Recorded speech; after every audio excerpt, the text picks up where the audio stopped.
여러분, 종교 관광하면 뭐가 제일 먼저 떠오르세요? 아마 아주 경건하고 엄숙한 순례길 같은 걸 생각하실 텐데요. 하지만 오늘날의 종교 관광은요, 우리가 아는 것과는 아주 다른, 훨씬 더 다채롭고 놀라운 세계가 펼쳐져 있거든요. 지금부터 그 세계로 함께 떠나보겠습니다. 자, 그럼 바로 본론으로 들어가서 아주 흥미로운 질문 하나 던져볼게요. 아니, 중세시대 순례자랑 현대의 케이팝 팬이라니 전혀 상관없어 보이는데 이 둘 사이에 과연 어떤 연결고리가 있다는 걸까요? 정답은 바로 이겁니다. 의미를 찾아 떠나는 여정. 그러니까 두 그룹 다 자기한테 정말 소중하고 의미 있는 장소를 찾아 떠난다는 바로 그 공통점이 있는 거예요. 이처럼 의미 있는 여정의 정의는 우리가 생각하는 것보다 훨씬 더 넓습니다. 자, 그럼 먼저 우리가 흔히 가지고 있는 고정관념부터 한번 깨볼까요? 이 종교 관광이 사실 인류 역사상 가장 오래된 여행 형태 중 하나인데 바로 지금 이 순간 정말 극적인 변화를 겪고 있거든요.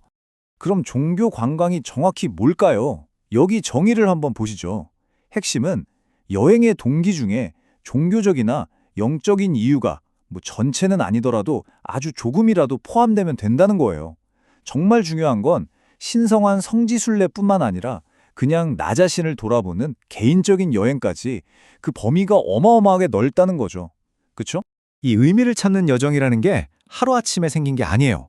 아주 먼 옛날 고대 의식에서부터 시작해서 오늘날의 현대적인 여행까지 쭉 이어져 왔거든요.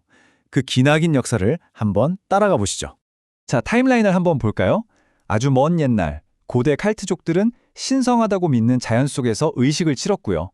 그러다 중세시대로 넘어오면 우리가 잘 아는 산디아고 순례길처럼 주로 돈 많고 힘 있는 엘리트 계층을 위한 체계적인 순례가 생겨났죠. 그리고 17세기가 되면 종교라는 단어 자체가 널리 쓰이기 시작했고요. 마침내 현대에 와서는 비행기 타고 어디든 갈 수 있게 되면서 종교적인 장소로의 여행이 완전히 대중화된 겁니다. 네, 바로 이겁니다.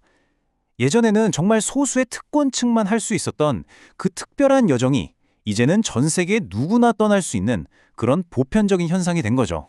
정말 엄청난 변화예요. 자, 그럼 이제 현대로 와보겠습니다. 요즘 특히 일부 사회에서는 전통적인 종교의 영향력이 예전 같지 않잖아요. 그러다 보니까 사람들이 이런 의미 있는 여정을 떠나는 이유도 점점 더 다양해지고 있어요. 연구를 보니까요, 현대 종교 관광객을 크게 두 가지 유형으로 나눌 수 있대요. 첫 번째는 신앙 일치형, 말 그대로 자기 신념과 딱 맞는 장소를 찾아가는 분들이죠. 그리고 두 번째는 새로움 추구형인데요. 이분들은 어떤 종교적인 믿음보다는 순수한 호기심이나 여긴 어떤 문화유산이 있을까? 뭘 배울 수 있을까? 이런 동기로 떠나는 사람들이에요. 와, 이 슬라이드는 정말 재밌지 않나요? 신성한 장소라는 개념이 얼마나 넓어졌는지를 딱 보여주거든요. 한번 보세요. 로큰롤의 황제, 엘비스 프레슬리의 저택, 그레이슬랜드. 또 우리 케이팝의 자부심이죠. BTS 뮤직비디오 촬영지. 심지어는 와이너리나 스포츠 경기장까지. 이런 곳들이 오늘날의 새로운 순례지가 되고 있다는 거예요. 정말 놀랍죠. 특히 우리가 다 겪었던 팬데믹 이후로는요. 웰니스나 치유, 또 나 자신을 돌아보는 것에 대한 관심이 엄청나게 커졌어요. 그래서 조용한 명상 수련원이라든지 신성한 기운이 깃든 우물이나 산 같은 자연 속에서 힐링을 찾는 여행이 정말 큰 주목을 받고 있습니다. 하지만 이렇게 빠르게 성장하는 산업에는 언제나 빛과 그림자가 함께 있기 마련이죠. 지금부터는 이 종교 관광이 가진 아주 복잡하고 때로는 서로 모순돼 보이는 두 얼굴을 한번 들여다보겠습니다. 자, 먼저 좋은 점부터 볼게요. 바로 경제 성장입니다. 종교 관광은 특히나 좀 매진 지역 경제에 새로운 활력을 불어넣는 아주 중요한 역할을 할 수 있어요. 실제로 어떤 사례들이 있는지 볼까요? 스페인에서는요, 그 유명한 산티아고 순례길 덕분에 사람이 다 떠나서 버려졌던 마을들이 숙박업 같은 걸로 다시 살아났고요. 일본에서는 종교 관광이 농촌의 고령화 문제를 해결하는 데 도움을 주고 있대요. 이탈리아는 한 발 더 나아가서 종교와 음식을 결합한 관광 상품으로 농촌 개발의 새로운 길을 열고 있고요. 자, 하지만 이제는 어두운 면, 그 이면을 들여다볼 차례입니다. 바로 과도한 상업화, 그리고 거기서 파생되는 여러 문제점들입니다. 이 인용구가 정말 뼈아프게 지적하고 있는데요. 바로 종교 유적지의 디즈니화입니다. 예를 들어 홍콩의 빅 부자상이 있잖아요. 이 거대한 불상이 본래의 종교적 의미를 넘어서 정치적인 메시지를 전달하는 도구로 쓰이는 것처럼 신성한 장소가 상업적이고 정치적인 이익에 따라 그 본질을 잃어버리는 경우가 생기고 있다는 거죠. 이슬람의 성지 순례인 하즈에서도 비슷한 변화가 보입니다. 원래 하즈는 굉장히 검소하고 경건하게 치르는 여정이었거든요.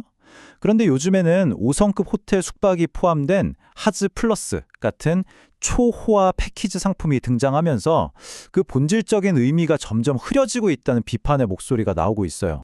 그렇다면 앞으로 우리는 어떤 길로 나아가야 할까요? 마지막으로 이 종교관광이라는 산업을 어떻게 하면 더 지속 가능하고 또 모두에게 공평하게 만들 수 있을지 연구자들이 제안하는 새로운 방향을 한번 모색해 보겠습니다. 이 차트를 보시면요. 지금 뭐가 문제인지 한눈에 알 수 있습니다. 지금까지 나온 연구들을 보면 대부분이 관광객의 경험 무려 60%이나 여행지 마케팅 25%에만 너무 집중돼 있어요.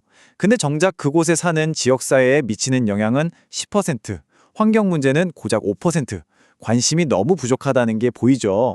바로 이 점 때문에 연구자들이 이제는 기존의 서구 중심적인 시각에서 벗어나야 한다고 목소리를 높이고 있는 겁니다. 그곳에 실제로 사는 주민들, 비서구권 학자들, 심지어는 순례길이 지나가는 땅을 경작하는 농부들까지 이렇게 더 다양하고 생생한 목소리에 귀를 기울여야 한다는 거죠. 그래서 연구자들이 제안하는 구체적인 해결책은 이렇습니다. 첫째, 정책을 만드는 사람, 지역 주민, 종교 지도자들이 다 같이 머리를 맞대고 협력해야 하고요. 둘째, 연구의 시야를 넓혀서 다양한 문화와 그들의 방식을 존중해야 합니다. 셋째, 소득이 불평등하게 분배되는 문제나 환경 문제 같은 아주 현실적인 과제들을 풀어야 하고요. 마지막으로 기후변화나 대규모 인파가 몰렸을 때의 안전 문제 같은 새로운 위험에도 철저히 대비해야 한다는 겁니다. 자, 오늘 이야기는 이 질문으로 한번 마무리해볼까 합니다. 이렇게 세상이 끊임없이 변하고 있는데 과연 의미를 찾으려는 우리의 여정은 앞으로 또 어떤 모습으로 바뀌게 될까요? 어쩌면 여러분이 다음에 떠나게 될 새로운 순례지는 과연 어디일지 한번 생각해 보시는 것도 재밌을 것 같습니다.